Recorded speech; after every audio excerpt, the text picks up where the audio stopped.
Good afternoon, everyone. How are y'all doing? Good. Y'all still have energy, thank God. My name is Dr. Kimberly Miller. I'm a licensed psychologist and a public safety consultant, coach, and trainer. My company does a variety of things. We offer tons of trainings around the country, so we do things like leadership, communication, conflict resolution, implicit bias, change management, organizational culture.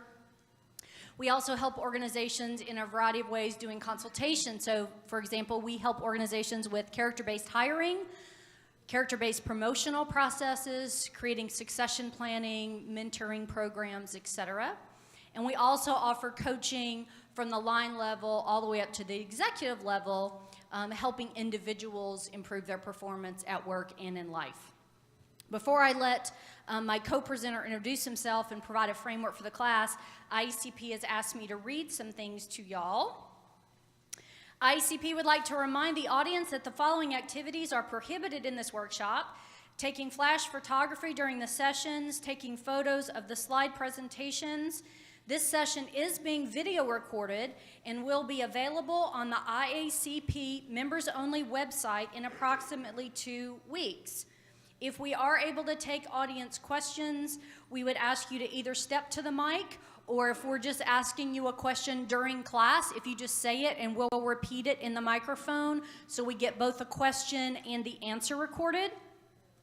Our handouts are already available on the IACP website, so please feel free to take notes during class, but you don't need to copy down everything the slide says because our slides are available for download.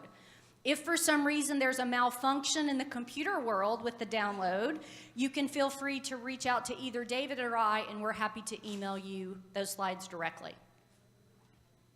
So now I'm going to turn it over to David and have him introduce himself and provide a framework for the class. All right, anybody come to our class yesterday? Anybody see our class? So we have a different clicker, so hopefully we won't have the same problem we did yesterday. All right. As Dr. Miller said, my name is David Pearson. I'm a lieutenant with Fort Collins Police Services in Fort Collins, Colorado. Currently, I have multiple roles. One is a commander of the Northern Colorado Drug Task Force. I'm also an acting assistant chief of our Criminal Investigations Division. Been in law enforcement for about 27 years, 20 of those as an instructor. I've had an opportunity to teach in a wide variety of topics, both, and you'll see that these terms here, hard skills and soft skills.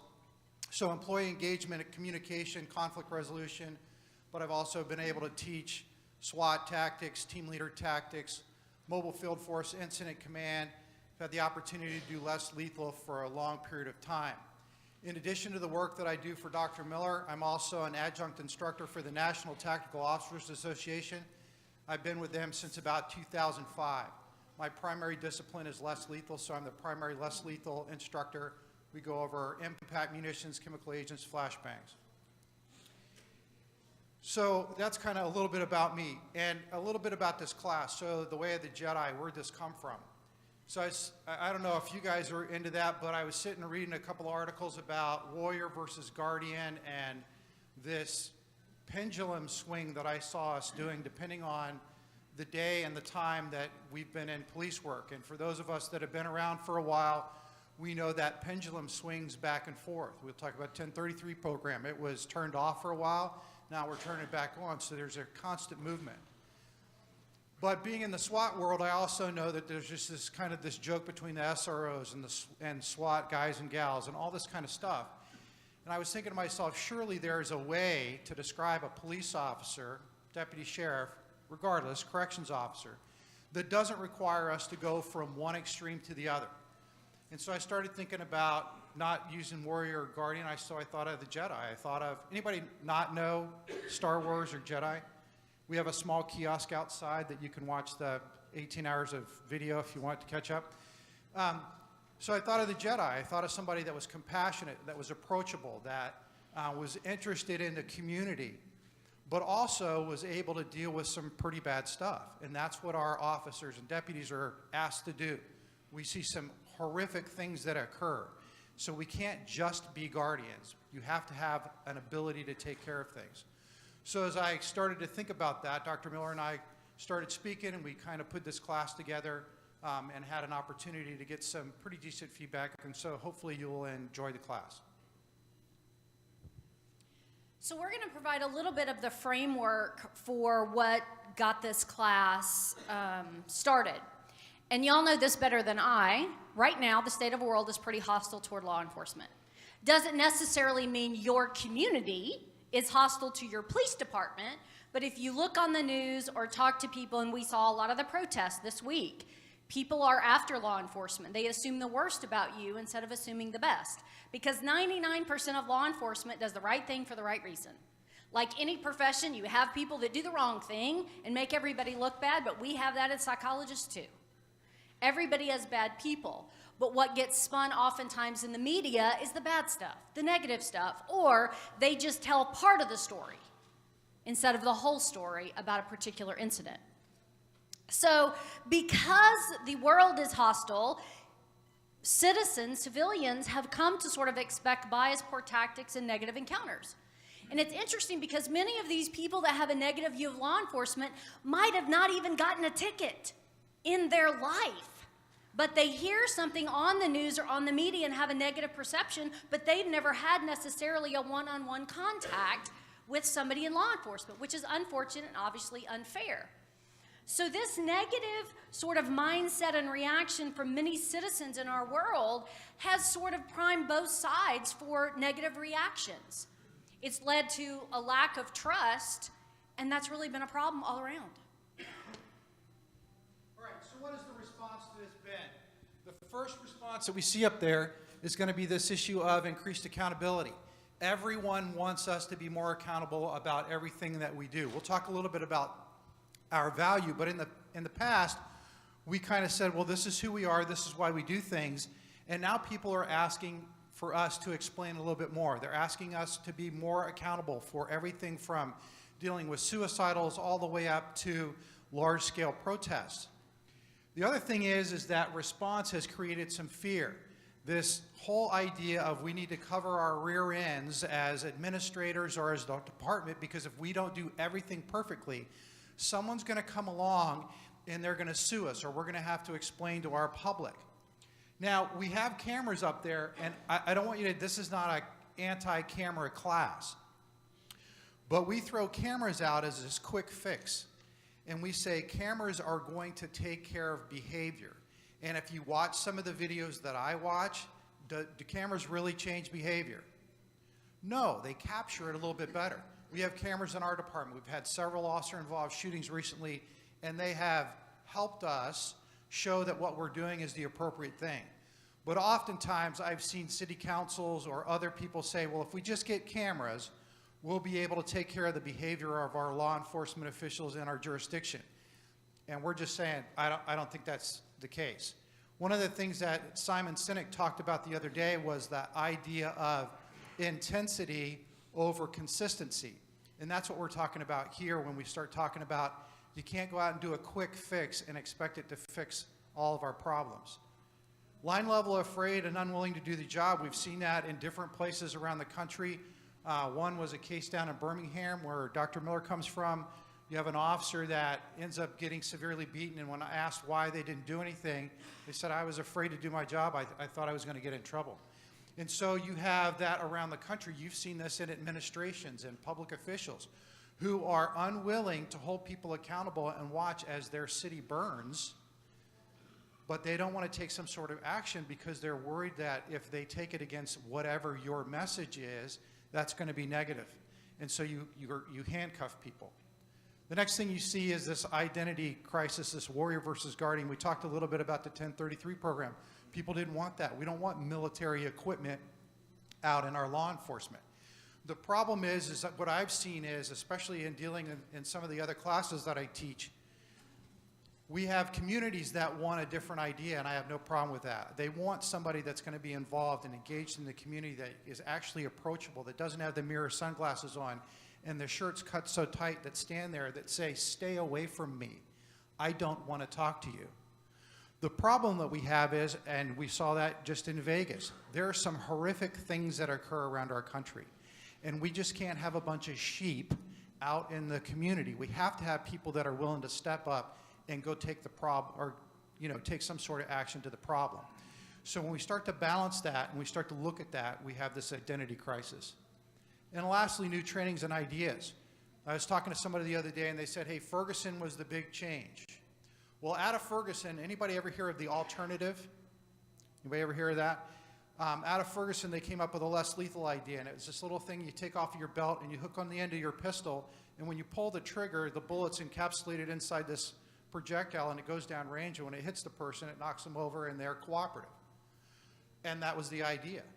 Well, if you have any background in firearms or anything else, you know how problematic a system like that would be. I've seen classes that say, hey, look, if you're having a tough time on the street and you're engaged in this confrontation, I want you to close your eyes, step back, and take a deep breath, and then re-engage again. Right? I mean, how many police officers or deputies are actually going to do that? I've seen classes that say, hey, this is a 4-hour class on how to talk them into handcuffs. So we see those quick fixes around the country that have led to some stuff. So the other framework that led us to create this class, and I was talking a lot to David about, well, what else, other than the state of the world and the challenges that y'all face currently, are there any other dynamics historically that has led to this warrior versus guardian debate that we find ourselves in? And there's several things that we came up with. The first one is, y'all have a business that is reactive in nature, right? People call 911 and you go fix things. If everything is right with the world, you don't have a lot to do. Doesn't mean community policing isn't valuable, but most of the work that you do in your law enforcement agencies is in response to badness that's happening in your community. So because of that, it's sometimes hard and departments are challenged to sustain problem-oriented policing and community-oriented policing units. Because you might have a community-oriented policing unit, but if you're running short in the street and call volume is high, you're going to take those community policing officers and put them in patrol cars and have them do calls. And I'm not saying there's anything wrong with that. That's a reality, right? You have to serve your community. But the other problem we see is that these individualized units are responsible for the community engagement of your agency, instead of training all officers in community policing tactics, so that every encounter is a community-oriented encounter, because that's what it can be. Yes, they have to enforce the law, they might have to arrest people, but it can still be done in a community-oriented policing framework.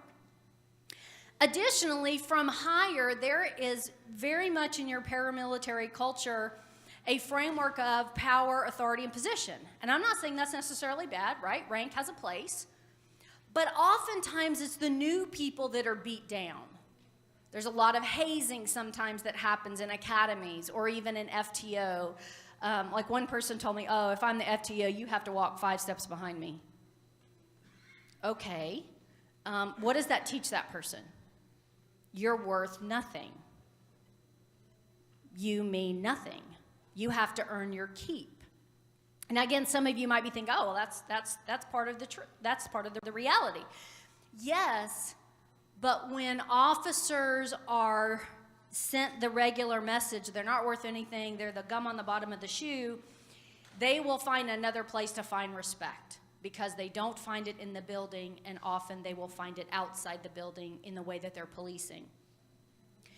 Additionally, police departments traditionally, before community policing came in, were very much about setting their own value. This is how we're going to police. This is how we're going to do it. You don't have to like it. This is how it is.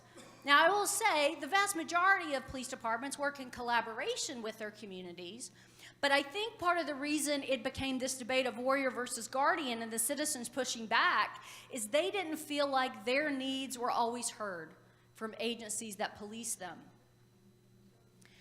Another dynamic that David and I teach a lot about is hard versus soft skills. And I work a lot with organizations on hiring for character. Most organizations hire for skills, but they fire for character, right? I have never heard of an agency that says, oh, I'm sorry, we have to let you go because you didn't qualify with your firearm. I've never heard that. Now, maybe that's true, but I've never heard that.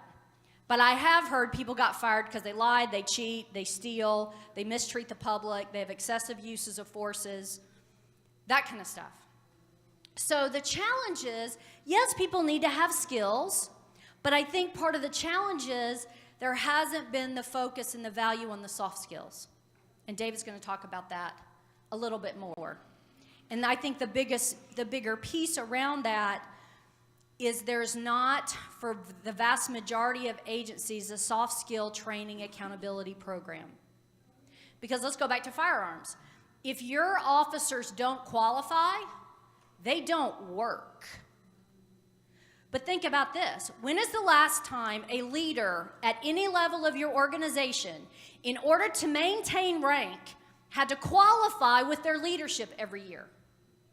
To prove that they were not just a leader of rank, power, and position, but they were a leader of influence, where people voluntarily wanted to listen to them, would follow them to hell and back without question.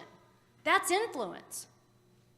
But we don't make supervisors qualify with leadership. We don't make them qualify with communication, with conflict resolution, with ethics. But all of these things is what's getting in their way. I'm not saying get rid of firearms qualifications. I think y'all need to train the hard skills. But I also believe you must train and overlearn the soft ones too. All right, so we're going to show you a little bit about our culture and then talk a little bit about the Jedi culture and kind of do that. So the first thing is, and I think most of us who've been around for a while understand this closed culture. And why is it so closed? Because if we start talking about what we did right and wrong during the day with people outside, there's this fear that all of a sudden somebody's going to come up and sue us. They're going to find something that we did wrong, even though we probably could have done it a little bit better.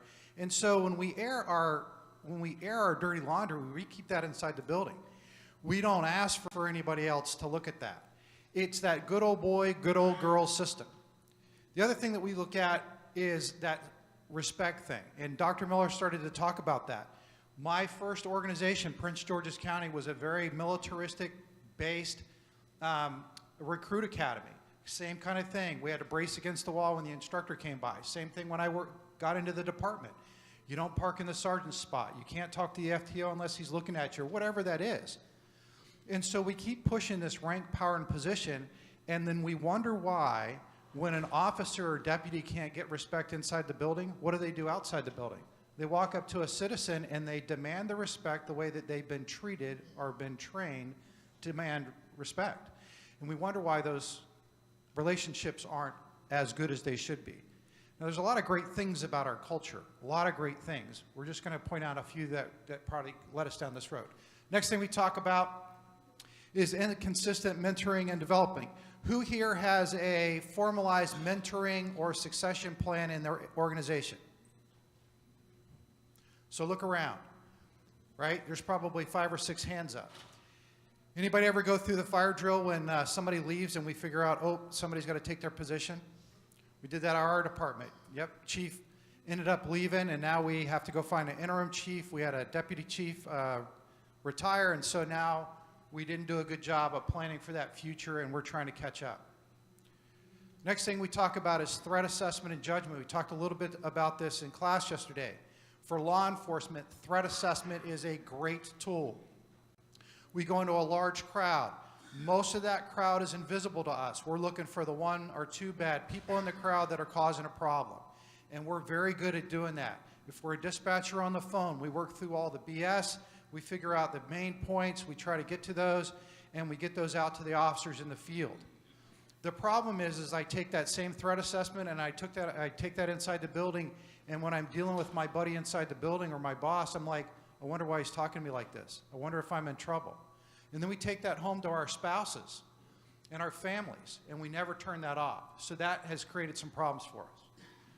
What's that produced? Real quickly. Waiting for problems to manage. We do a good job inside of our organizations going, hey, we need new cars. We need a new CAD system. I'd like to update our uniforms. I want to create a new poster about our mission statement. But we don't do a good job of going out into the community and asking them what they feel the value is for our organization. Unbalanced officers and limited options. Because we spend so little time in some of our hard skills and we don't spend a lot of time in the soft skills, you know this as well as I do. If you only have a couple of tools in your toolbox and one of them's a hammer, most things are going to start looking like a nail. We saw this when we put taser out on the street. What was the original taser model? Ask them, tell them, tase them, right? So that was not a problem because taser's not usually that lethal problem until somebody falls over into traffic, gets hit, they fall over, hit their head on a door, we drown them, or we light them on fire because the OC we're using has the wrong carrier in it, all right? Next thing we talk about is minimal community engagement. Oftentimes we're trying to develop the relationship with the community when we have a problem. We haven't developed that relationship that we can leverage at all times, both in good and bad. You need a new police building. You need more taxes for additional officers. We then run out some community program and we don't spend the time up front kind of setting those relationships. So what is the way of the Jedi? Again, David and I came up with this as a metaphor, as a framework for you. And we want you to understand two things, because now we're going to start getting into the tangible takeaways. The first part of the class was framing the problem. And now we're going to get into both individual things you can do and organizational things you can do. So ideally, the way of the Jedi, this mindset, this metaphor, and the suggestions we have, you would infuse into your entire organization. But some of you might be sitting here and you might be an officer. You might be a sergeant. You might be a lieutenant or commander of a particular unit or division. Even if your whole agency does not adopt this, you can make your officers Jedis by taking individual stuff away. So don't think there's not value if you're not a chief sitting here, because all these things you can find a way to use in your own world. So let's talk about Jedi culture in contrast to law enforcement culture. They were exceptional at hard and soft skills. Compassion was encouraged and the foundation of everything that they did. They were very relationship focused. Everything was about developing relationship. And when we do our leadership classes, we talk about our one-word definition for leadership is influence. And the only way you get influence over another human being is to develop a relationship. Because you can give people orders all day, and they're going to have to follow you if you have rank over them, but they don't want to. But if you develop that relationship, they willingly give you their power, and they want to follow you. And the Jedi knew that, and they spent time developing relationship. They also lived by a code. We're going to talk later about organizational identity and organizational culture. That's similar to their code, which was about rational thought, patience, and benevolence. So it was really framed in being soft skill proficient. And when you think to yourselves about who are the best humans you know, the most effective leaders you know, all of them are soft skill proficient.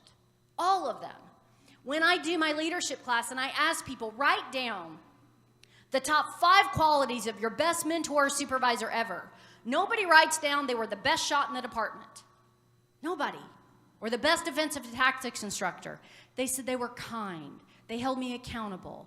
They raised expectations. They found a way to mentor me. They were inspiring. They were motivating. They were humble.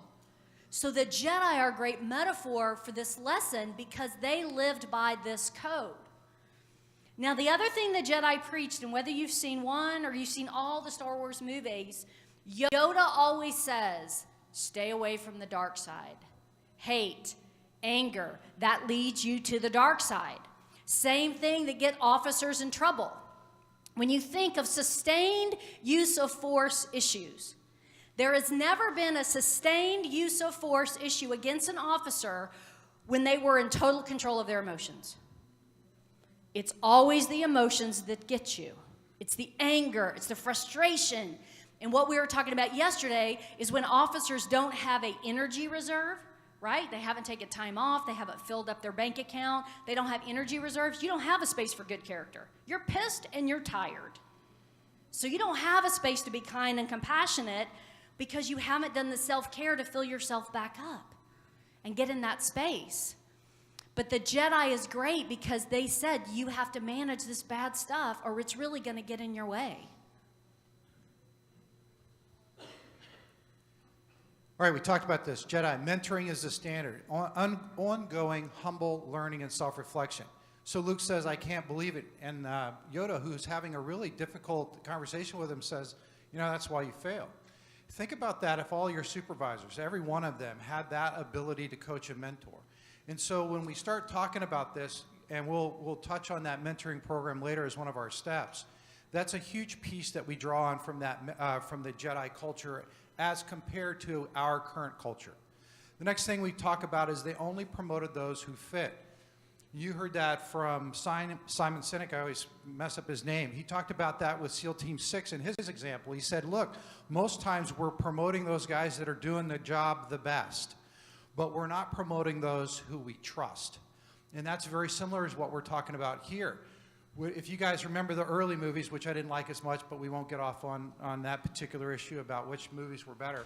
However, Anakin became a great Jedi, but he wasn't allowed to be a master Jedi because he was missing something. He was never allowed to fully move up in the organization because they saw that anger and hatred. Think about that as we promote and move people up in our organizations. Are we picking the best people? Are we picking the people that we know are angry or don't do well with people, but they'll fit in that particular spot? So and we'll talk about identity later, but once you set that identity, once you realize what you want to be in your organization, you've got to really stick to that and hold people to it. The next thing on that list is focusing on self-control and self-care. I mean, how many of us, we talked about it yesterday, how many of us aren't eating well? How many of us are not getting any kind of exercise or not enough sleep? And how is that impacting the way that we deal not only with the employees inside the building, but those outside the building? And the Jedi were very, very strong on that emotional care. Dr. Miller talked about that. I spent time in both internal affairs and as a professional standards lieutenant. And what she said is true. It's always when an officer is out there and they've lost a little bit of their control is when they're getting in trouble, all right? The next thing we talk about is character focused. It meant a lot about how they acted and who they were. It's not just that they could use their lightsaber the best. It's not that they were a great fighter pilot. They spent a lot of time talking about this is how a Jedi should be. Not this is how a Jedi should perform on a test, but this is how a Jedi should be. And they outlined that. Empathy, emotion, compassion, all those things. And lastly, they held each other accountable. It was very frustrating as a supervisor on the street when I'd come up and I'd go, hey man, you see Timmy on that call the other night? Yeah. I said, hey, instead of it coming from me, can you just go tell him, hey, kind of relax, or don't go in the back door by himself, use good tactics, or whatever it is. And I'd get this, oh, he's fine, right? You tell him, hey, can you help hold the guy accountable? And he's like, that's not my job. You tell him. So what do? We just pass that responsibility. The Jedi were very good about, hey, I understand what you're doing, but what you just said sounds like you're getting angry, and anger leads to the dark side. They were always curb checking each other. And think about our jobs as administrators or lieutenants or whatever. If we had everybody in the business holding each other accountable when we're not watching, think about where we would be in terms of how people are looking at us. All right, so now we're going to start talking about some benefits.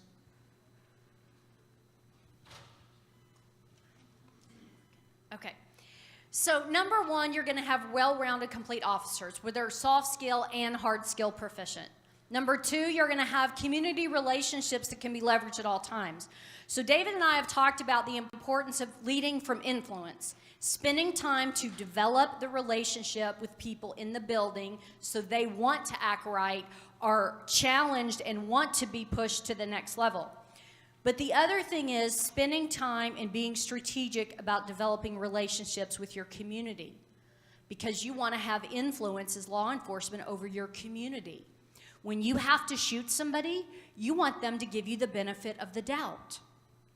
And I'll brag a little bit on David's department and our sheriff's office. Our police department and our sheriff's office in Fort Collins has been very, very, very strategic in this manner. Has spent a lot of time in the community, done a lot of talks, and David can give you a bunch of other examples. But when they've had to shoot people, and we've had a lot of our officer-involved shootings for our community in the last couple years, not one person complains. You do not see a negative anything in the newspaper at all. Because our community goes, yep, they probably should have been shot. They need to shoot somebody, they probably should have. We'll wait, we'll hear the investigation, they'll release the video, we know it's gonna happen. But because both departments have been strategic of building those relationships, when they do something, the community goes, yeah, probably had to do it. But that's taken a lot of time. It wasn't always that way. So one of the other lessons is, and we'll talk more about it later, find ways to develop the relationship so your community gives you the benefit of the doubt. Which when you think about it, you cannot put a money value on that. When you have their trust, when they back you up, that is priceless. This obviously leads to improved public perception, reputation, and image, and your use of force incidents go down, your complaints go down, and your lawsuits go down. And this will not only improve relationships in your agency, but it will improve relationships outside. As a quick survey, how many of y'all have a morale problem in your agency? Raise your hand. Be honest now, come on. I know a lot of y'all struggle. Okay. Taking this approach and using some of the things we're talking about will improve morale. Because the number one complaint with every law enforcement agency David and I have ever worked with is all the BS in the building. It's not the crazy people you have to chase. It's not the murderers you have to arrest. It's your crazy coworker and your crazy supervisor. And the reason that those stress you out is those people are not mandated to be soft skill proficient and lead from influence.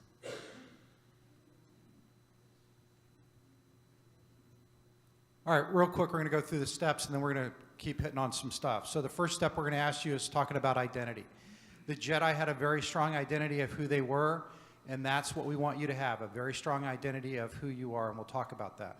The next thing is we're going to spend some time on your training program. We're going to talk about scenario-based integrated training and kind of how to start that process. We're going to talk about developing a coaching and mentoring program. The next thing we're going to talk about is obviously involvement in the community and media relations. And then lastly, what we're going to do is we're going to hit you with a last couple of steps about implementation and accountability. I'm going to let Dr. Miller start with identity. So if you think about most organizations, most of them have multiple identities. It's sort of like multiple personality disorder. If you're a psychologist, you know what that's about.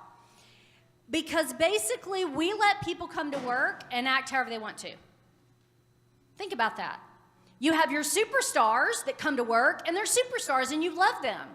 And then you have probably the vast majority of your people, average workers. They come to work, they get the job done, they're average. And then you have your Darth Vader bottom feeders that are lazy, entitled, they have a nasty attitude, they work really hard to not work, and they're your biggest problem. Well, think about that.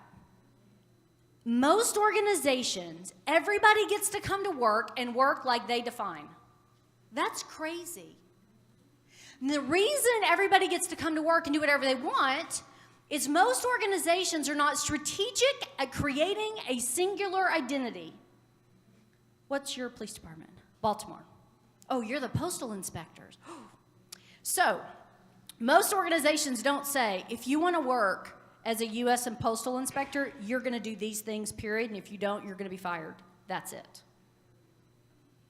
Most people say, oh, you passed the background, you're a good person, you have the skills, you're hired. And then we let the person decide how they show up at work. I do a lot of work with organizations around the country, strategically identifying, defining, and describing and creating a culture. Because people only do what you allow. If you have those Darth Vader bottom-feeding people in your organization, the reason you have them is your culture is allowing it.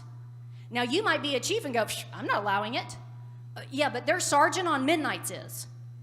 That's why they're doing that. You as the chief might say, no, we're not going to be like that. I don't believe in that. But someone down the chain of command is letting crazy Bobby act a fool on midnights. And that's that culture that's happening. So part of the work is strategically crafting and creating an organizational identity so your number one problem is not people. And with every organization we work with, that's what everybody says. We go, what's your biggest problem? Oh, freaking our people.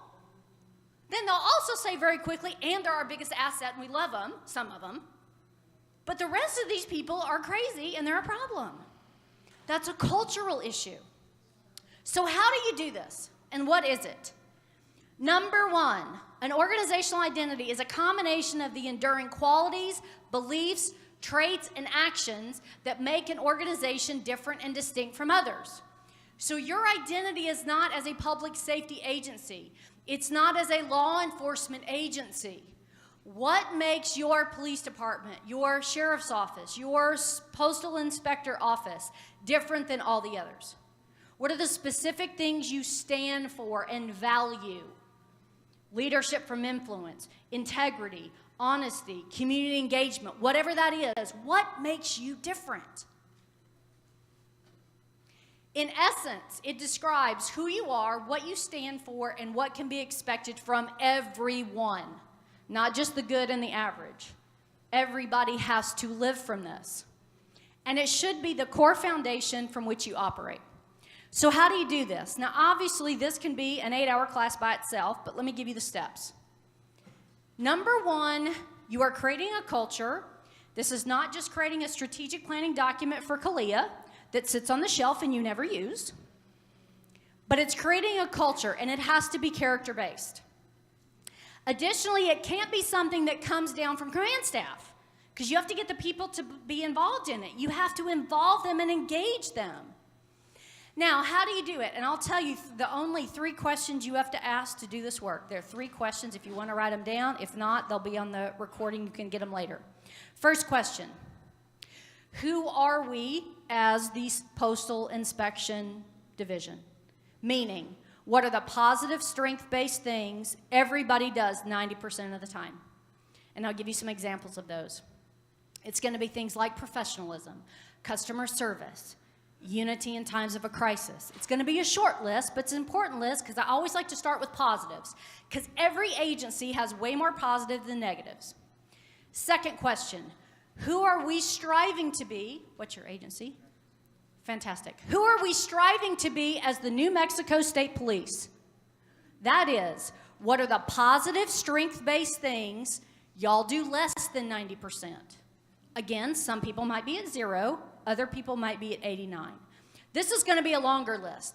This is going to be the soft skills, communication, conflict resolution, leadership, etc. But this is where you're going to work. This is where you're going to have to practice. The third list is the only list where you put the bad stuff. Who do we no longer want to be as the New Mexico State Police? This is all the bad stuff you want to get rid of. This is bullying, negative mindset, laziness, entitlement. But you get everybody in your organization to fill this out, whether you do surveys or meetings, whatever. Then what you do, I usually create a culture team or a change team that has all ranks involved. And we look at these lists and we start prioritizing, okay, what are we going to practice?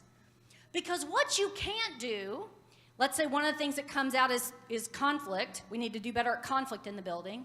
You can't say, okay, ready? New Mexico State Police, you're going to be ready at conflict, go. No, you have to train people. You have to give them education. You have to either bring in an instructor or you already have great instructors, have them teach it. And it has to be, all the training has to be in behaviors. You have to put everything into measurable behaviors. So what does conflict resolution look like? Here are the behaviors we expect. This is what we're assessing you on as an example. And then you get everybody to practice it. Now, the other thing about creating a culture, to make it stick, you got to talk about it all the time. It all has to come back to identity. Well, we're doing this because we're about this.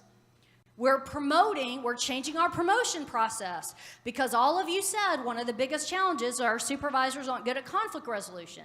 So one of our scenarios now is we're going to make them do it. We're going to see if they can do it. We're going to ask them questions about their character because you said one of the problems with our leaders is that they don't lead with influence.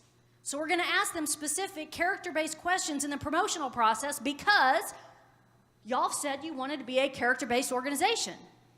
So if you start doing this work, you infuse it in everything you do, it supports every decision. And he gives you a wonderful framework for how to do this. All right, so let's look at an example of that. All right, we talked a little bit about identity. This is the Jedi identity. Remember, a Jedi fights only as a last resort. If you are forced to draw your lightsaber, you've already forfeited much of your advantage. A Jedi trusts in the Force and at first seeks other ways to resolve problems: patience, logic, tolerance, attentive listening, negotiation, persuasion, calming techniques. But there are times a Jedi must fight. So put your organization in there. Remember, Philly PD only fights as a last resort. If you are forced to draw your weapon, you have already forfeited much of your advantage. Philly PD trusts and works at ways to resolve problems using the things that you see up there. But there are times when we must fight. So think about that internal message that you send as an organization to the people that are working on the street.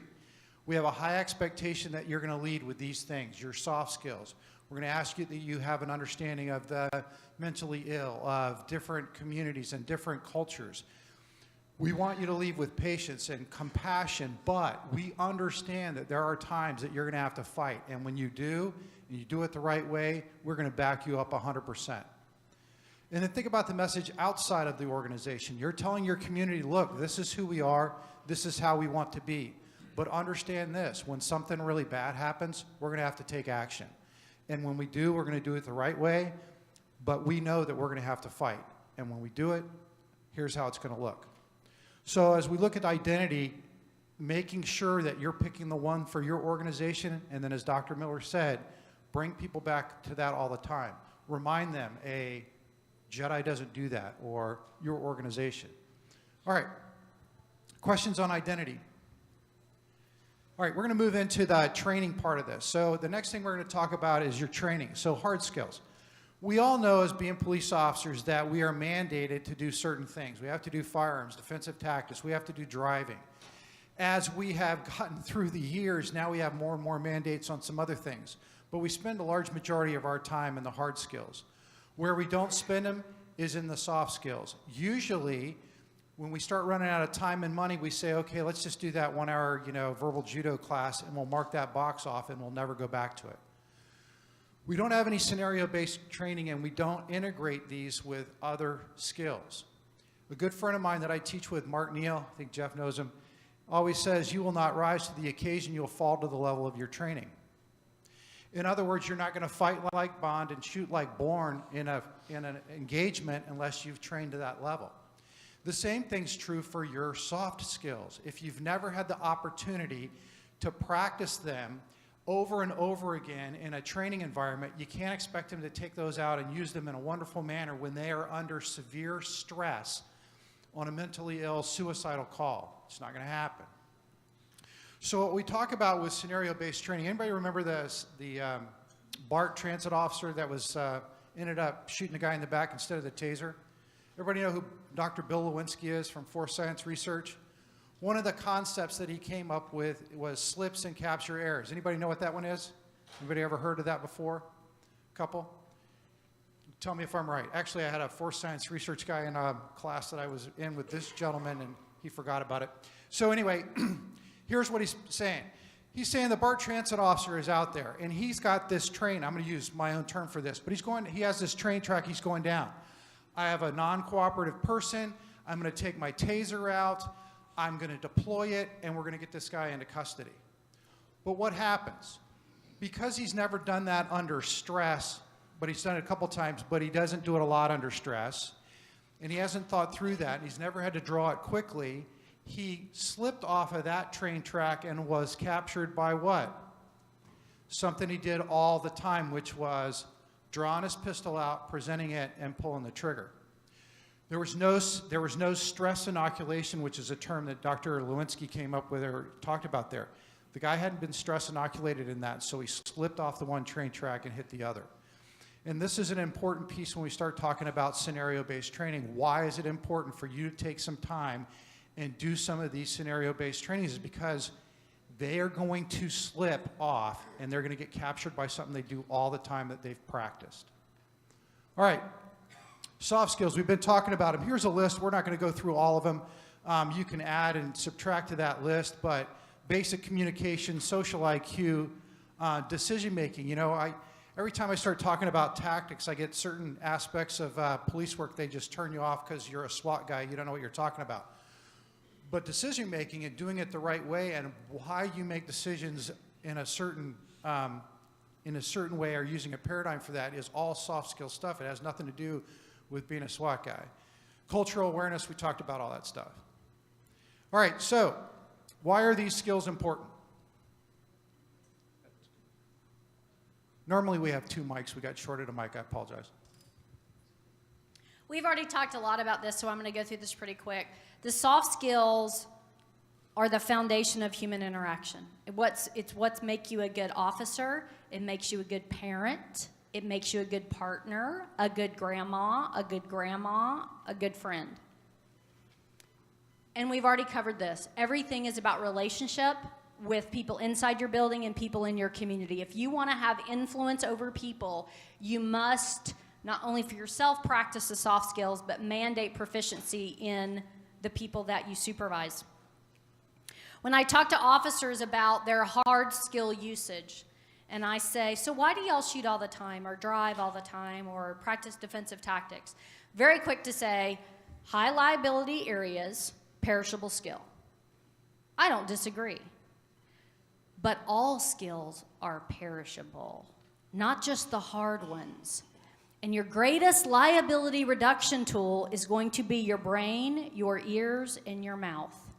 But we don't train officers to be proficient in their brain, their ears, and their mouth. We do a little. And some of you as individual agencies may. But as a culture, they are not at the academy made to be soft skill proficient. And that's where it has to start. It has to start with changes at the academies where people are made to be soft skill proficient.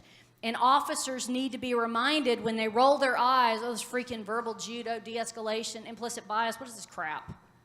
You know what? It's your greatest liability reduction tool. That's going to get you out of more high liability situations than your gun ever will, is the soft skills. But we have to make it a cultural value within your agency to demand proficiency.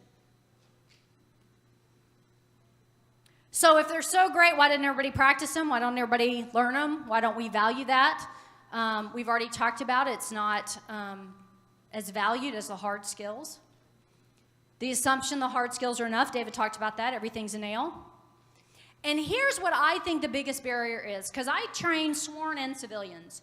And civilians suck at them too, right? So we always want to beat up police officers not being soft skill proficient. Do y'all have a dispatch center? Raise your hand. Aren't they a hot mess? I love dispatchers, but let's talk about bullying and a negative environment and how horrible they treat each other. And I go to these dispatch conferences and I have CTOs going, we eat our young here. You'd be lucky to survive me. And I'm like, oh my gosh, why is that person still employed? So sometimes your civilians in your dispatch center are a bigger mess than your officers are. Why is that?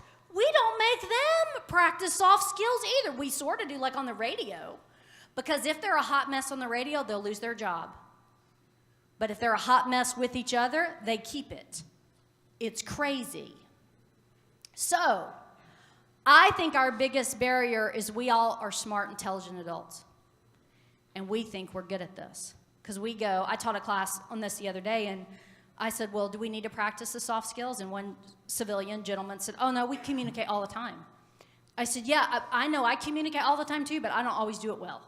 So I know I got to practice my communication. And he's like, oh, yeah, I do talk all the time, but it's not always the best. I'm like, yes. Because we communicate, but how often are we strategically practicing communication concepts when we're communicating? Well, we don't. We all think we're good. There's also a belief that the number and types of skills equal competence. I've had people that are horrible in the soft skills. They show me their resume. I have gone to all these classes. I have taken 35 leadership classes and communication classes in my career, and they are the biggest bozo in the whole department. The classes aren't the problem. It's that when they come back to the agency, they don't have to practice. That's the issue. There are a lot of great instructors. There are a lot of great academies. But it's, do you make them practice when they get back? That. And most of the answer is no. We just wanted them to go. And I'll use LPO. LPO is a great program. But the vast majority of agencies that send their officers to LPO, when they come back, they don't have to do anything. Oh, yeah, I went to LPO. It's on my resume, see? But are they living every day from the LPO standards? That's the question. Do you create a soft skill training accountability program measured by behavioral progress that they have to show that they're increasing proficiency in leadership? More of their people now want to voluntarily follow them because they're living from LPO values. That's the work. But most agencies don't make people specifically practice. And they don't get better. And some of the time, not to pick on high-ranking people in the room, some of the time, high-ranking people are the worst. I was talking to a sheriff the other day, and he is sort of in a fight with a chief in his area. And the sheriff and I were talking about leading from influence. He's like, oh, yeah, totally, and I practice all the time, and we were sharing how we're both trying to grow and improve. And he goes, yeah, that's not like this other chief. And I said, really? He goes, oh, we actually got in a fight the other day. I said, what was the fight about? It's because the chief said, there's a direct correlation between rank and intelligence. And the sheriff is like, I don't think so. And the chief is like, oh, you better believe it. I'm chief because I'm the best. And I don't need to practice. All my people need to practice, but I've already made it. And the sheriff was like, oh, my God, are you serious? And this chief was like, you better freaking believe it. I'm the chief. And the sheriff was like, I think I'm done with this conversation. Because the sheriff's mentality is you have to practice leadership all the time. You're never done. And then this chief said, oh, I'm chief. I'm done. I'm perfect. It's fine. And certainly not all chiefs are like that. But that, and also, to be fair, I've seen a sergeant promoted for 2 minutes that had the same mindset. Oh, freaking, I'm sergeant now. You can't tell me nothing. I'm perfect. It's done. I only said that once. And all right, let's talk about building a new skills program. So as we start to attack this and think about scenario-based training and implementing hard skills and soft skills at the same time, the first thing we want to do is let's go out and ask our public what they want from us. They don't have to tell us how to police, but we need to start looking outside of our building to help set the value that we want. Fort Collins is a university community, so we have bikes, we have students, we have things that maybe your community doesn't. So it's going to be more important for us to think about our downtown area or around our school. You might be a gambling community or have some other issue or a tourist community that you have to do. So that community helps set the value for where you're at. So ask them, talk to your employees, talk to your instructors. You might end up with this huge long list. It's like everything else we talk about. You have a very long list of stuff, prioritize it. Figure out what you need to work on, and then start doing that. That list should be tied back to what? What did we talk about a few minutes ago? The identity of your department. So you might have some things that you want to work on. Make sure it's tied back to that identity, and then move forward. Figure out who your influencers are going to be, who are going to be your FTOs, your instructors. But one place that most departments don't spend a lot of time at is not finding out who your influencer is, it's finding out who your Darth Vader is. Because a lot of those Darth Vaders carry a lot of informal leadership. So we ignore them and we try to push past them. But if we don't spend time identifying them and meeting them and talking to them, a lot of these programs, and I've been in the business 27 years, I've seen hundreds of programs come on board to a department only to be undermined by a couple of people that had a louder voice because we didn't do it the right way. As we move on with our program, what does integration look like? And I'll tell you what we did. I started out as a defensive tactics instructor back when about 22 years ago. And I realized that the terminology that I was using was different than the firearms instructor. We never talked about what we taught in our programs. You just came to DT, you're done with DT, go into firearms. We never talked about what that looked like. We never spent time talking to our FTOs about the language they were using when they evaluated an arrest on the street. So we started to get together. The first place we started was with firearms. And we said, hey, how do you talk about this? Which hand do you talk about? Well, we do weapon, hand, reaction, hand. They were doing a different hand. So when they went to a different class, and when they were talking about that, somebody that was brand new in the business was trying to figure out which hand they were talking about, not the concept they were teaching. So those little things is a place to start. And then you start talking to your FTOs about that. And I'll tell you, a great thing for us is we integrate, and we try to integrate those soft skills in everything we do. So firearms, even though you're shooting, they talk about developing rapport. They talk about the things that you should say after. We had an officer involved shooting recently, our second to last. We had a gal on the street, been on the street for 1.5 years. Never had any experience as an officer before. She's about 23, 24. She's driving to a burglary call. She's going down the road, and she's running code, and she's got a camera on, so this was the great part about video. She's driving code, she looks over, and there's another police officer from a different organization that's got a guy at gunpoint. So she does one of these. Oh, I think I'll stop. She whips around real quick, gets out of her car. The suspect is advancing towards an officer with a knife. This is a suicide by cop issue. The other officer is doing the best they can to back up. Within about 10 or 15 seconds out of the car, the other officer sees that she's out, she's got her gun on, they're giving this guy commands. He goes, I'm going to go to taser. He starts to holster his weapon. As soon as he started to holster his weapon, the guy that's doing this races at the cop. And they're about probably 10 or 15 feet, no more. And just at a dead sprint, takes off. And a lot of things we talk about in terms of tactics and where officers stand, they almost got into a little bit of an L. She's over here, the cop's over here, now I'm advancing. They both start shooting this guy. As I get closer as the suspect, where does she start to shoot? Towards the cop. She stops shooting right away. This guy goes down before she crosses paths with the officer. The guy's laying down on the ground. They're giving him commands. And within 10 or 15 seconds of shooting this guy, she's on the radio going, hey, we're going to need some traffic down here, and we're going to need this. How does that happen where you shoot somebody and your mind immediately clicks on all the things that need to happen? It happens at training. The way that she talks to this person, the tactics that she used, she moved around, hooked up with this other officer, said, hold on a minute, let's get this thing under control. Let's get a couple more cops in the area before we advance on this guy. All of this stuff, that's not just firearms. It's not just defensive tactics. It's integrating all of that stuff where you can make an officer that's been out there for 1.5 years perform at that kind of level. That was very satisfying to see from the training perspective.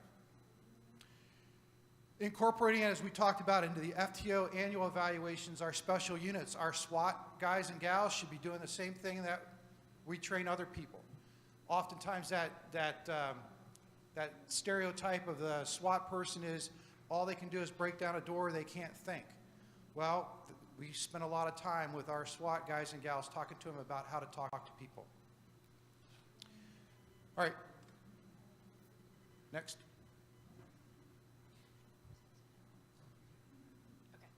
So the other thing to think about, we talked about promotions a little bit earlier and promoting based on character, just like hiring based on character. I challenge you, if you're going to do this identity work on any level, to create what I call a leadership profile. You can also do the same thing. I work with a lot of organizations creating a hiring profile. What is that? I want you to write down on a piece of paper the qualities of your best employees. Hard skills, soft skills. Write those down, think about those. Whatever those things are, that is now what you look for in hiring, period. That's what you look for. That's what you market for. A lot of people talk about in their hiring process competing with other agencies. Well, I'm competing with all these other agencies. But when you get really clear about your identity, what are you about? How do you police? What specifically makes you different from other agencies? And you also know the qualities of your highest performers, you can create a marketing approach based on that. We're this, looking for this. So if you're this, come here. One agency I worked with in Arizona created one of these "We Want You" sort of posters. Remember the old Uncle Sam thing? And they sort of had a shadow head of like an officer. You couldn't tell if it's male or female. And they said, we're about this. We're very clear about the identity, what they stood for, and got very clear on the character they wanted. And if you are blah, blah, blah, blah, blah, we want you. And applications went through the roof. Because now, when people read it, it wasn't like, oh, we're a police department, we're hiring. It spoke to somebody's heart. It spoke to their purpose in life. It spoke to their calling. It spoke to their strengths. So when they read the ad, they're like, oh my gosh, that is me. I want to go there. Be you. Most organizations are not clear about their marketing. Same thing happens in promotions. Oh, we're doing a promotional process. Yeah, we're going to do an assessment center. But they're not really clear about what does leadership mean to you. So again, think of the top 5 qualities of your best leader in your agency. I can guarantee you they're all character traits. And then make that your profile. And then make everything you test based on that. Based on that kind of leader.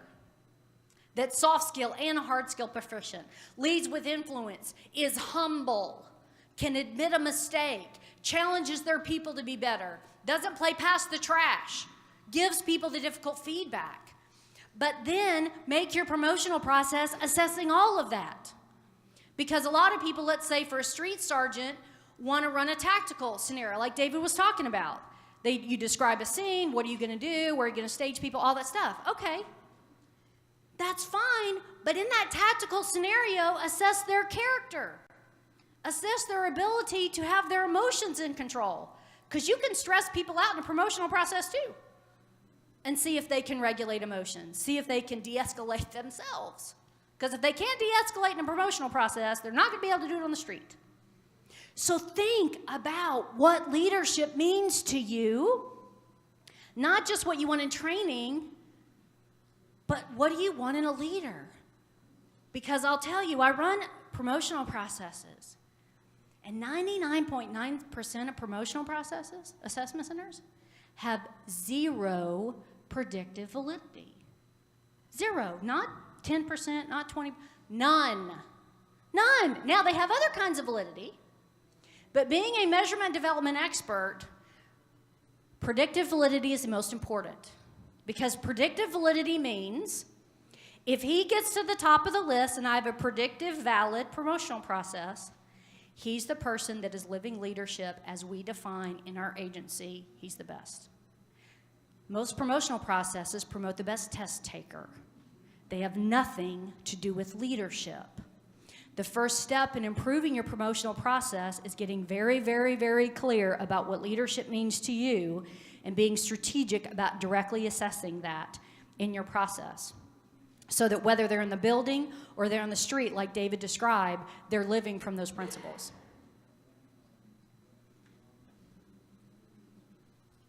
So, coaching and mentoring. How many of y'all have a mentoring program formalized? 1, 2, 3, 4, 5, 6, 7. Yay! Terrific. Most people don't. We recommend starting a mentoring program as soon as they get out of training. Sworn in civilians. So we're using FTO as an example, but it could be CTOs, it could be your records people. Why? Number 1, learning never ceases. And we often send employees the message, oh, you graduated, we didn't fail you. Or you didn't have a CTO that was the biggest bully that got you to quit. You survived us, yay. We want to implant into employees from the very beginning, yes, you got out of training, but that is just the beginning. We're going to continue to train you. We're going to continue to challenge you. We're going to continue to have you have goals. This would, of course, be based on your organizational identity, the character traits you value. It would be tailored to assess their strengths and goals and find ways to challenge people to improve. One of the other things I help organizations with is improve their evaluation process. I went to a sheriff's office years back, and they specifically asked me to help with their evaluations. And I said, well, tell me about them. He goes, oh, we assess like 20 different things, and yeah, blah, blah, blah. They're not really good. But we do have goals at the end. I was like, oh, hooray, you have goals for every, he goes, for all our employees, every one of them. And I'm like, super. I'm like, so what happens after you write them down? Nothing. He goes, we put them in a file cabinet. And I'm like, but then when did the supervisor talk to the supervisee about the goals? Oh, we don't. They just have to write them down. I'm like, then you might as well not have a goal. Because if you're going to write a goal and you're not ever going to make anybody do anything, what's the point of having a goal? Oh, I don't know. Our county commissioners wanted everybody in the county to have a goal, but they never said anything about us working on it. I'm like, then don't have a goal. But in our opinion, everybody should be getting better. We're all flawed people. We all make mistakes. There's always a space for growth. We also recommend ongoing feedback, whether you're doing it in mentoring or coaching program or in your annual eval. The problem with a lot of organizations is they do an annual eval. And then I'm scrambling to write up his eval 2 days before he comes in. That's not helpful to him. He needs feedback on a regular basis, whether it's once a month or once a week, a 5-minute check-in. Hey, you're doing wonderful. Where are you on these things you were going to practice? It is much more valuable to do it on an ongoing basis. But it's hard to do that. People go, oh my gosh, it takes time, blah, blah, blah. But when you create a system, you're talking maybe 10 minutes a week. You type something into a software program or an Excel spreadsheet or Word document, whatever. And if you're interested in a good company, we don't have an affiliation with them, but they have a good product. It's called Guardian Tracking. And they actually have an employee development software that might help you if you're interested in doing that kind of stuff. But again, you could do it on a Word document. But find a way to give people the regular feedback that they need to improve. Other part about that coaching and mentoring program is give an opportunity to learn and let them practice that. So that started for me very young.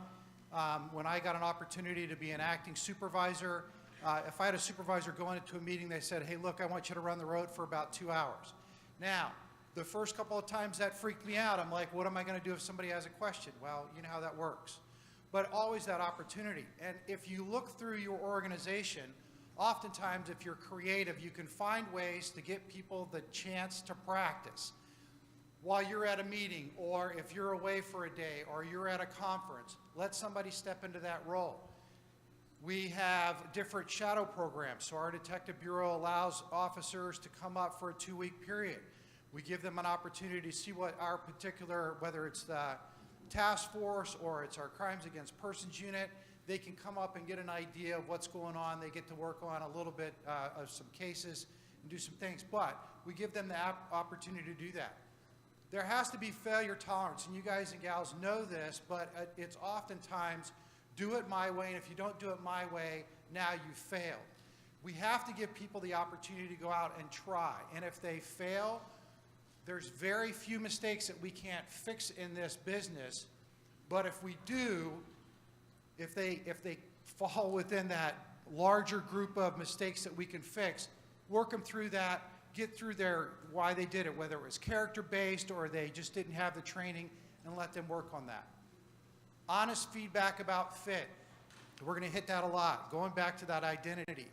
You are doing a good job of doing your particular job, but I don't know that your character is matching up to the way that we want you to be. So let's work on those soft skills. The next thing that we talk about is going to be having all supervisors involved. I've heard a lot of supervisors say, yeah, I'm not that good at mentoring. I'm good at this, but I'm not that. Well, if you take on the mantle of leader or supervisor, there's no option in whether or not you're going to mentor your people. You have to. You can't just say, well, you can opt out of that piece. So we need to make sure that all of our supervisors are involved. Think about your organization and how many good mentors are in it. If you can't say all of the supervisors, whether sworn or civilian, then there's an issue with that. So, mentoring is going to be important. The next thing that we're going to talk about is going to be community involvement and the press. That's going to be our next section for the Jedi.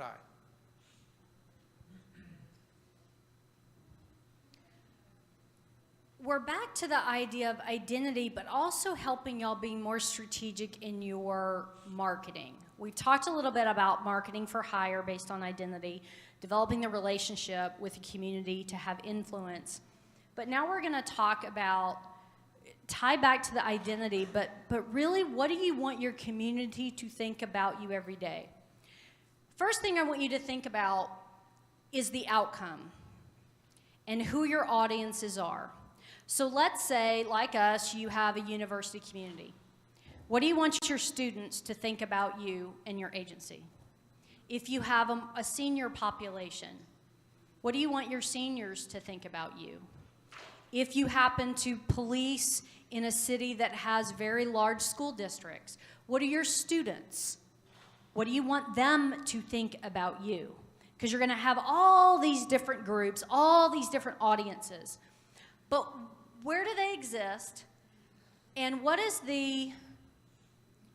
really the first thing that you want them to think about when they see your, what is the first thing you want them to think about when they see your patrol car? Or when they see somebody in a uniform, or they see your badge, or they see your civilian employee in the uniform, or in their shirt? What is the first thing you want them to see? So give me some examples of that.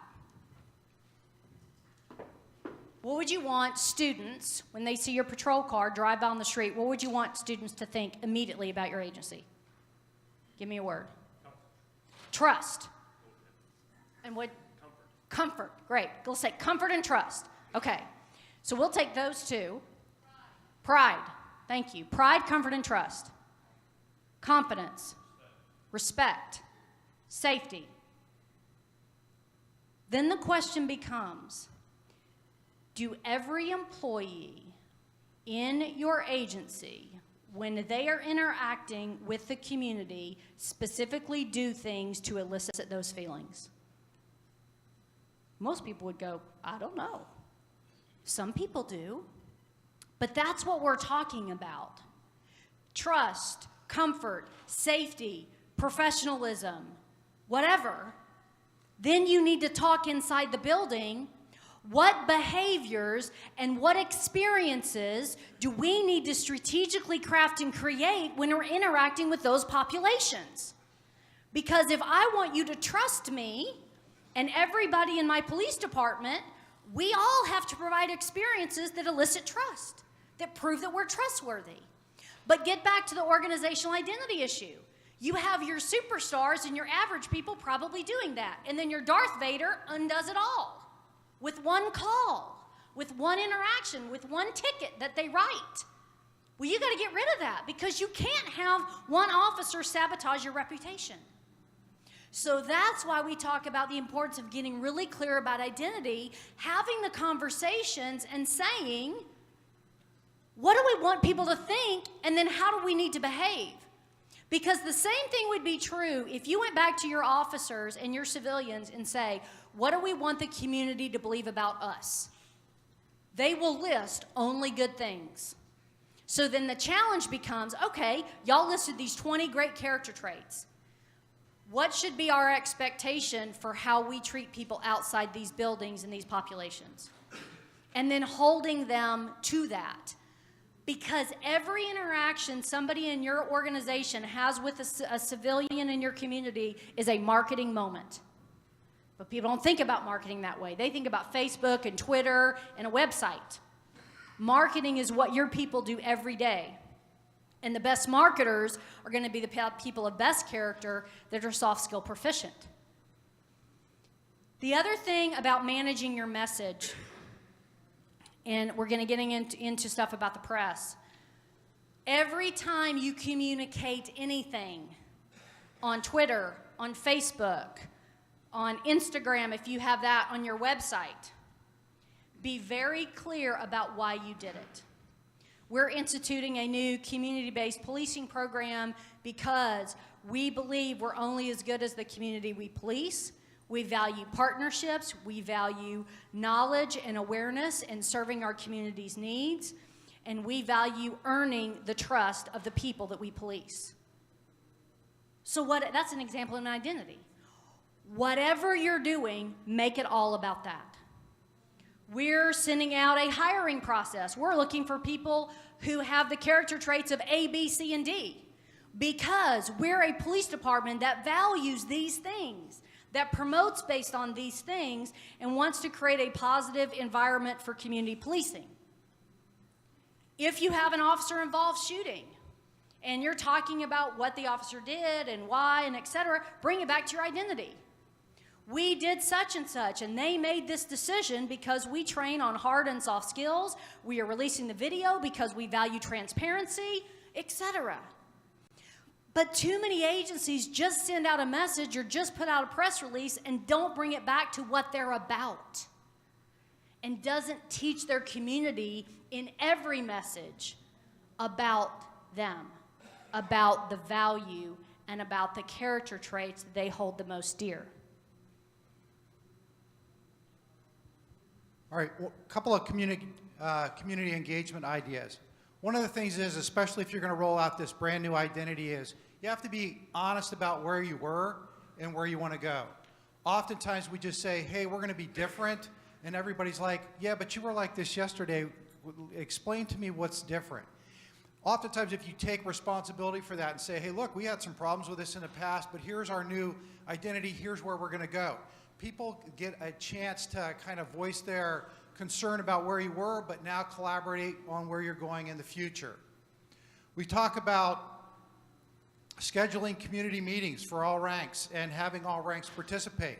Oftentimes it's a chief or an assistant chief that has to go and be the face of the organization. But get other officers involved in that.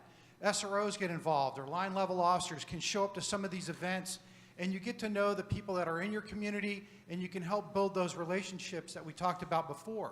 We want those relationships for not only the bad times, for them to trust us, but as we're moving forward and we need something from the community, we have to have that relationship built early.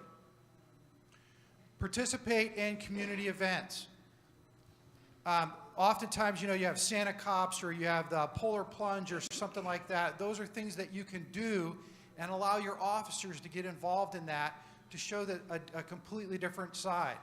One of the things that we did, and this is kind of a lesson that I learned, which was really weird, is I was working off duty, and I was working at a church as security, and somebody walked up and said, man, it's a shame that nowadays you have to be security at a church. And yesterday we were talking about a little bit about what's the gift in that. And so as I heard this a couple of times, I finally figured out the gift, and my gift was this.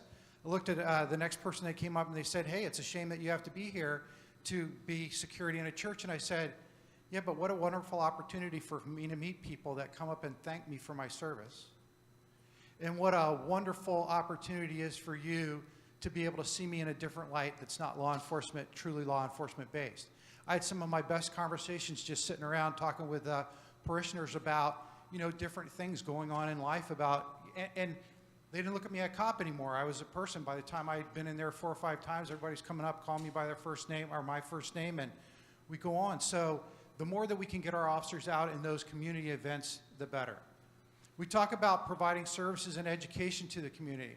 One of the things that we do, and maybe you guys do that, we do an internet safety class. So parents come in with their children, and we have crimes detectives or computer detectives that talk about the internet and the dangers.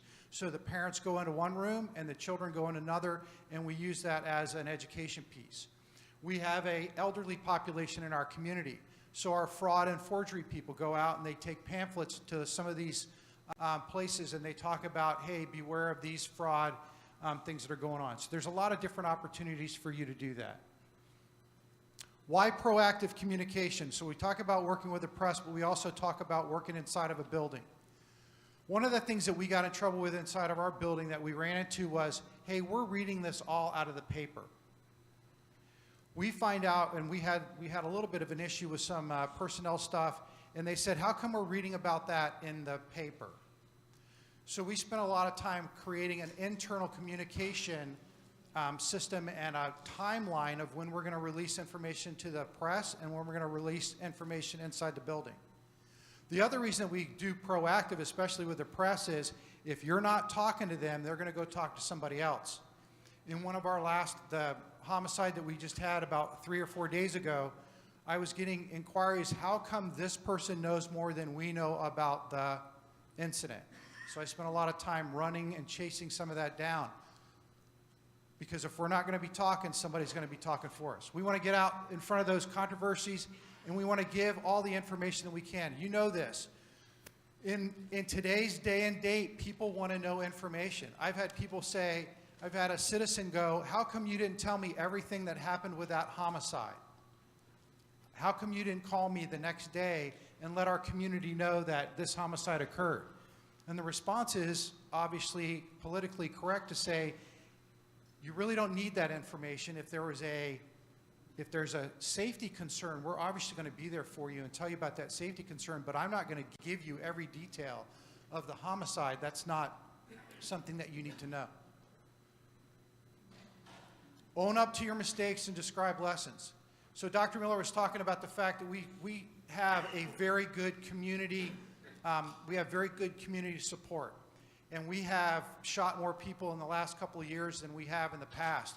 And being part of our CERT team, our critical incident response team, we're responsible to go out and help investigate sheriff's shootings, a couple of sister organizations, their shootings and all that. But the press or the public has been very supportive. You might have seen a couple of videos that have come out of Fort Collins recently where we took a young lady to the ground in our Old Town area, and then we had another officer that ended up taking another gal to the ground on a traffic stop. At the end of these conversations, when that court case is done, we're going to need to be able to come out, talk about what we did right, what we did wrong, things that we might infuse in our training in the future to keep that miscommunication down. We're also talking about having a community conversation about use of force so that they understand the concepts and the reasons why we do the things that we do. And lastly, you know this, you have to expect negative reactions from the public. And I've been guilty of this in the past. When somebody says something negative to me, I get very defensive, and I'm like, well, you don't know what I'm doing, and we respond negatively back.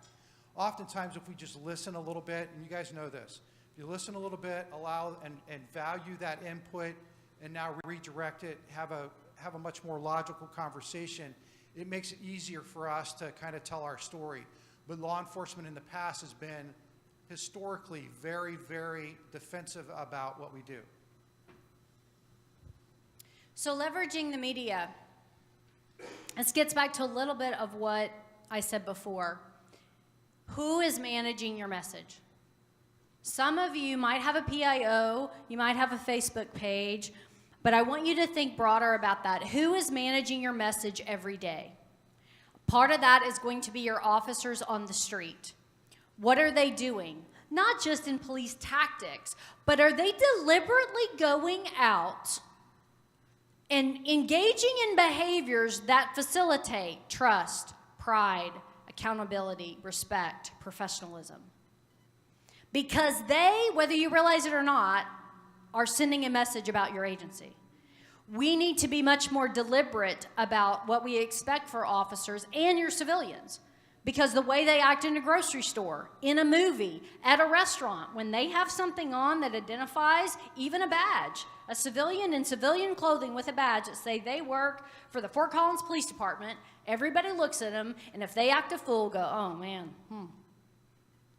wonder how they got hired there. And we don't think about that. But when you're wearing something, or they know you're an officer or civilian employed, that's sending a message. So we've talked a lot about being proactive and leveraging social media. The other place around relationships, many people don't like developing relationships with the media. It's very antagonistic, very negative. Oh, we don't like them, we don't like the press, we don't like the TV station, the radio station, whatever it is. Our sheriff did a really great job at that. His predecessor, who I liked, was very provocative. He would do stuff just to make the media mad. And then they do stuff to make the sheriff mad, and then here we go back and forth. Our sheriff has spent a lot of time at our paper getting to know them and talking to them and building a relationship. So when something happens, he can call the paper and say, hey, I know you want to know the story. We need a few more days to get it together. And guess what? They'll give him a few more days. But he has had to spend the time to develop the relationship so that he gets that space for the few more days. So implementation, we've given you a lot of ideas about individual things you can do and also organizational things you can do. With whatever spoke to you today, it starts all back with identity. What are you about? What do you stand for based in character traits that you're willing to live by if you're just going to implement this as a sergeant on your team, or if you're a chief or a sheriff or a command staff member, what do you want everybody to live by? Whatever spoke to you, whether it was the training accountability, it was the character-based hiring process, the promotional process modifications. You like David's idea about creating a training accountability program that infuses the hard and soft. Whatever spoke to you, make sure it is reflected in your policy and procedure, that it's done in your debriefs. David and I talk a lot about his tactical training, and they do tactical debriefs on calls. What we talked about yesterday, don't just debrief the tactics, debrief the character.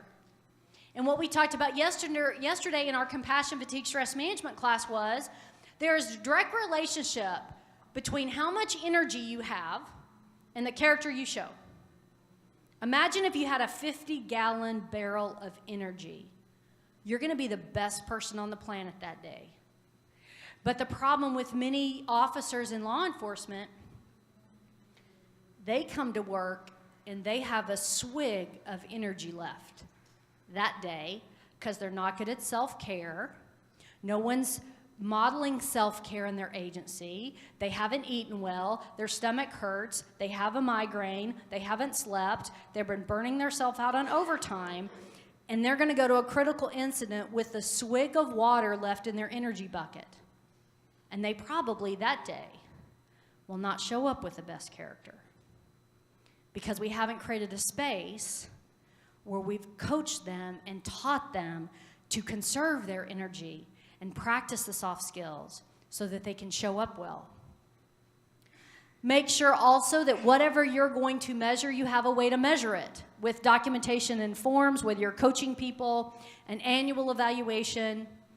Also make sure if you especially want to go down the road of a character-based organization, which David and I think is the foundation of this, the foundation of success in police work, that you don't just tell people to go have better character. That you train them, you talk to them about it, you reinforce it all the time, you have that infused in your annual evaluations, you promote based on that, so the people that are technically proficient but are total jerks should never get promoted. It's the people who are technically proficient and have the best character and lead from influence. Those people should get promoted. And finally, accountability is the last thing. None of this works without accountability. You can have a program, you can have a policy, but if people aren't made to use it and made to be it and challenged to be better, it's not going to work. Questions. Anybody questions? We have a few minutes for questions. Questions. No questions? Thank you very much for your time and attention. It was our pleasure to be here with you. Please reach out to us or see us afterward. If you have any additional personal questions or there any way we can help you, and enjoy the rest of the conference. Thank you.